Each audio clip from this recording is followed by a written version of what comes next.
Assalamualaikum warahmatullahi wabarakatuh. Jumpa kembali bersama saya Guntur Nursayanto di channel Guntur Edutech. Ya, pada kesempatan ini saya akan membahas sedikit berkaitan dengan skema analisis data statistik. Di sini ada dua hal yang nanti saya akan jelaskan. Yang pertama adalah skema analisis data statistik pada penelitian kuantitatif pendidikan, di mana di situ jenis penelitiannya adalah semua eksperimen. Kemudian untuk yang kedua adalah penelitian kuantitatif, di mana jenis penelitian adalah eksperimen murni. Nah, untuk yang penelitian kuantitatif pendidikan, dalam arti di sini adalah jenis penelitian adalah semua eksperimen. Di situ langkah-langkah yang pertama, sebelum Anda melakukan penelitian, ya, jadi ini sebelum melakukan penelitian, maka yang harus disiapkan adalah instrumen penelitian itu, seperti angket, kemudian data kognitif, lembar observasi dan sebagainya. Kemudian di sini uji instrumen. Jadi setelah dibuat instrumen penelitiannya, maka instrumen tersebut harus diuji terlebih dahulu.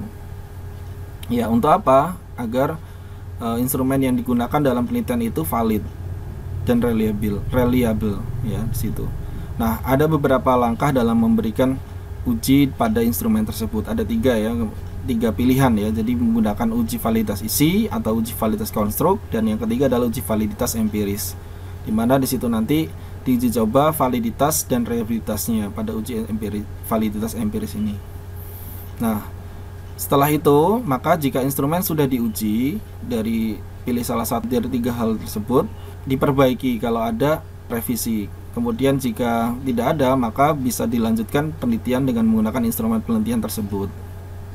Jadi ini harus diuji terlebih dahulu. Setelah itu dilihat apakah ada revisi apa tidak. Kalau tidak ada, ya, setelah diuji validitas dan reliabilitasnya, maka si peneliti bisa menggunakan instrumen tersebut untuk penelitian.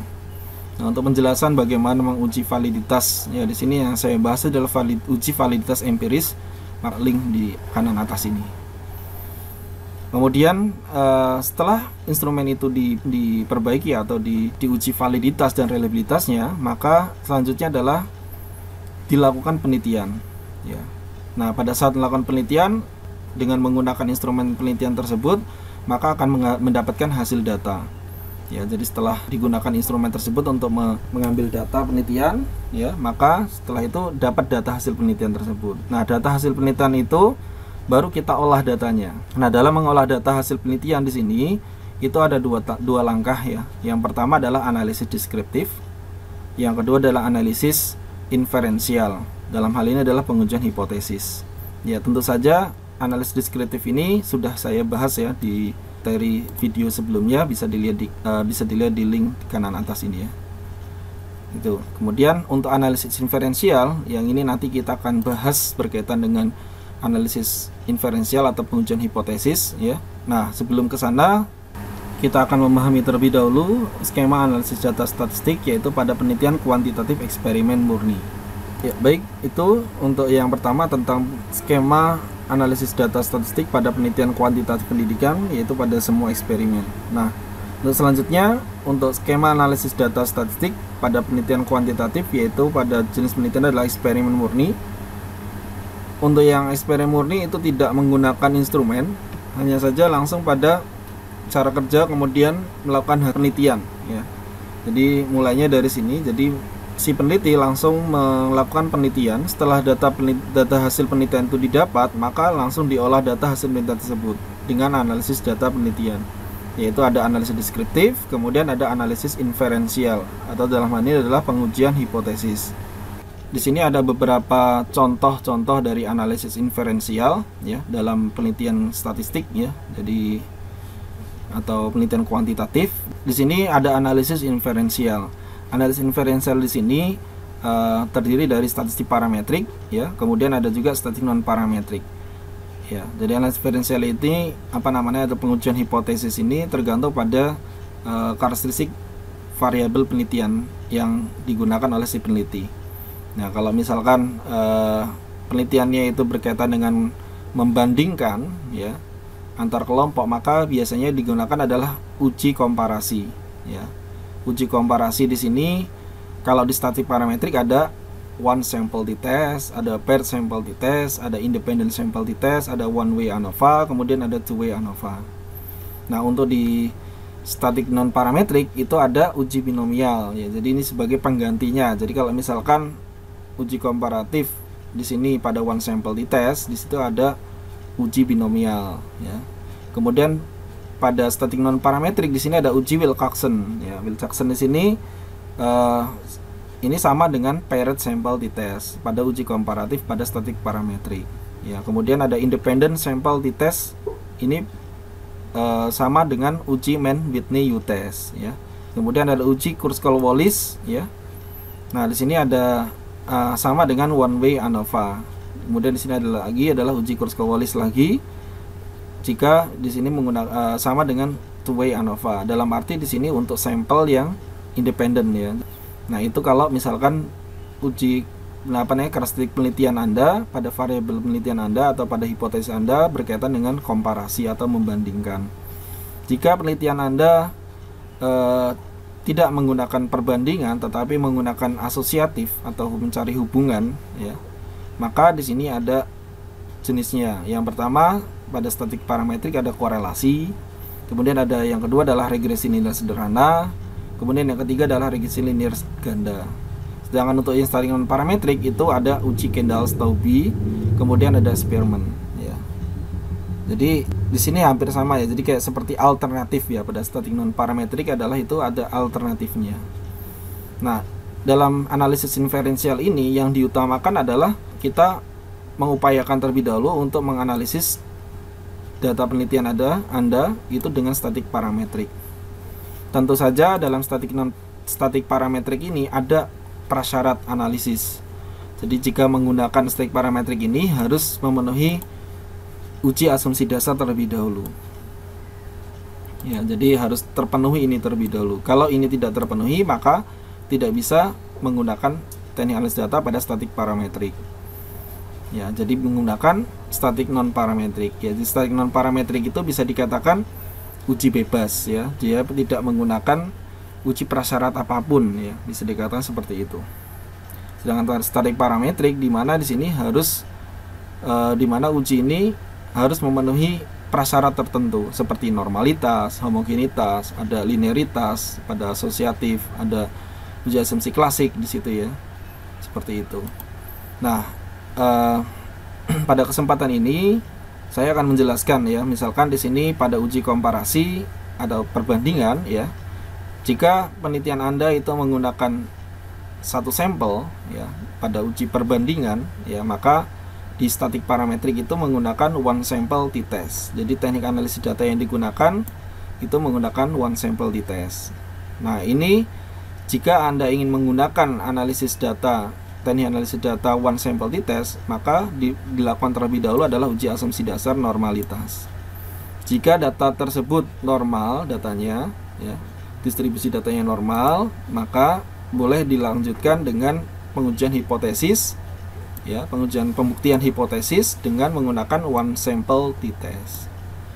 Akan tetapi jika uji asumsi dasar normalitas di sini ya tidak terpenuhi ya, jadi distribusi datanya tidak normal, maka Anda tidak bisa menggunakan one sample t-test pada statik parametrik, tetapi ada alternatif lain, yaitu pada statistik non parametrik, yaitu pada uji binomial ya. Kemudian untuk yang per sampel t-test di sini juga sama ya, menggunakan uji asumsi dasar normalitas ya. Kemudian jika distribusi datanya tidak diterima atau tidak normal, maka menggunakan alternatif lain, yaitu dengan menggunakan uji Wilcoxon ya. Kemudian independent sample t-test ya, independent sample t-test, misalkan data penelitian Anda menggunakan teknik analisis data independent sample t-test, maka harus diuji asumsi dasar dulu, yaitu uji normalitas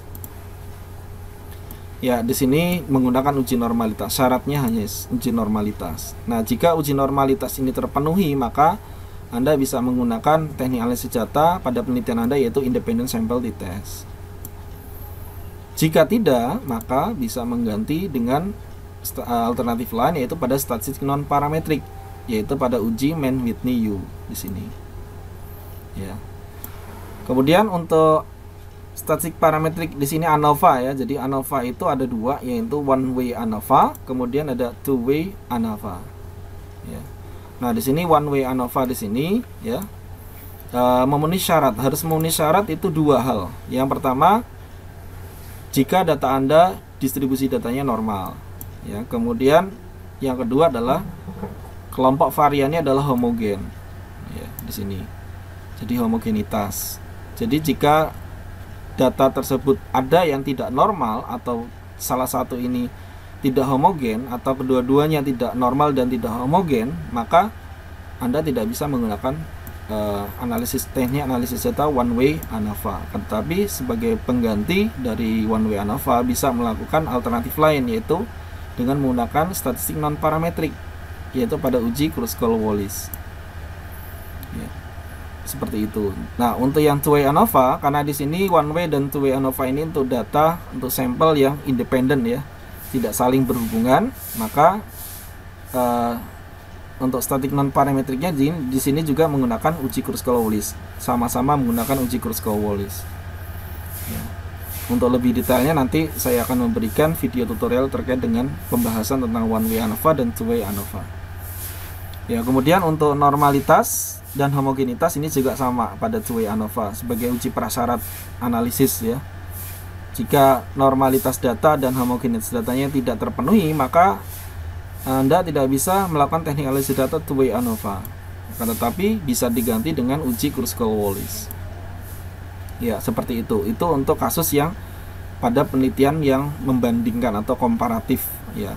Komparasi ya di situ. Jadi Anda bisa memilih tergantung karakteristik dari variabel penelitian dan hipotesis pengujian hipotesis Anda. Jadi kalau misalkan penelitian Anda hanya menggunakan satu sampel, maka yang digunakan adalah one sample t-test pada statik parametrik. Jika data penelitian Anda itu subjeknya sama ya, jadi sampelnya itu sama ya, diuji dengan sampel yang sama, maka menggunakan paired sample t-test. Jika pada penelitian Anda itu terdiri dari dua kelompok ya, dua kelompok yang tidak saling berhubungan, maksudnya berbeda kelompok ya, dua ya, maksimal dua, maka Anda menggunakan independent sample t-test, teknik analisis datanya. Yang untuk one way ANOVA, jika penelitian Anda itu menggunakan lebih dari dua kelompok ya, jadi bisa 3, 4, 5 dan seterusnya. Pada variabel bebasnya satu ya, jadi menggunakan variabel bebas satu tapi kelompoknya banyak gitu ya, maka Anda bisa menggunakan one way ANOVA di situ pada statistik parametrik. Kalau penelitiannya menggunakan variabelnya dua ya, variabel bebasnya itu dua, maka Anda bisa menggunakan teknik analisis data two way ANOVA. Untuk lebih detailnya terkait dengan penggunaan one sample, pair sample, independent sample, one way ANOVA dan two way ANOVA akan saya bahas lebih lanjut di video-video tutorial selanjutnya. Terkait juga pembahasan tentang statik non parametrik pada penggunaan uji binomial, uji Wilcoxon, kemudian Mann-Whitney U, kemudian Kruskal-Wallis, di situ nanti akan saya bahas di video-video selanjutnya. Ya. Nah, selanjutnya untuk uji asosiatif di sini. Jadi dalam penelitian itu ada dua tipe ya. Dalam penelitian ada yang komparasi, ada yang asosiatif. Di sini asosiatif itu untuk mencari berapa besar hubungan antara variabel X dengan variabel Y. Variabel X1 dengan X2, X2 dengan Y dan seterusnya ya. Itu untuk kasus-kasus untuk penelitian uji asosiatif ya. Nah, di sini pada uji asosiatif itu ada korelasi pada statik parametrik, ada regresi linear sederhana, ada regresi linear ganda, dan di sini pada uji asumsi dasar yang digunakan ya, itu ada normalitas. Jadi harus terpenuhi dulu normalitasnya, distribusi datanya normal apa tidak, kemudian linear apa tidak ya. Kemudian di sini juga bisa ditambahkan uji asumsi klasik. Sebenarnya uji asumsi klasik ini tidak hanya multikolinearitas, jadi ada heterogenesitas, ada autokorelasi. Nah, di sini saya nanti akan membahas lebih menggunakan multikolinearitas ya. Jadi dalam pembahasan nanti terkait dengan uji asosiatif pada saat uji asumsi dasar itu hanya multikoliniaritas. Nah, di sini jika nanti asumsi dasar ini tidak terpenuhi, maka ada pengganti lain, yaitu pada uji Kendall-Stauby, atau bisa juga yang lain adalah Spearman, uji Spearman. Ya, untuk statik non parametrik. Saya kira itu untuk penjelasan awal sebelum kita masuk ke analisis inferensial, ya. Nanti saya jelaskan terlebih dahulu tentang uji asumsi dasar terlebih dahulu sebelum saya masuk ke penggunaan dari bagaimana menganalisis statistik parametrik, bagaimana menganalisis statik non parametrik di situ. Ya, saya kira itu, semoga bermanfaat. Kurang lebihnya saya maaf, dan saya akhiri. Assalamualaikum warahmatullahi wabarakatuh.